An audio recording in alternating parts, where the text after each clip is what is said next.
జరుపుకుంటూ వస్తున్నాం. కానీ లలితా సహస్రనామాలు కొంతమంది చదువుతున్నారు, కొంతమంది చదువుతలేరు. ఇది కూడా మనం కొంతమంది కనీసం ఒక 5-6 మంది అన్న మన గ్రామంలో లలితా సహస్రనామాలు చదివే వాళ్ళు కావాలి.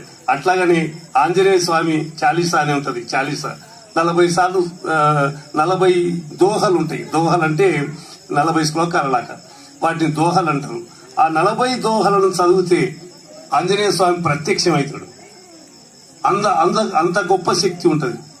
ఈ రెండు ఇవి ప్రతి ఒక్కరు కూడా చదవలసినటువంటి విషయం. ఇంకా దీని తర్వాత భగవద్గీత ఉంటుంది ఒకటి.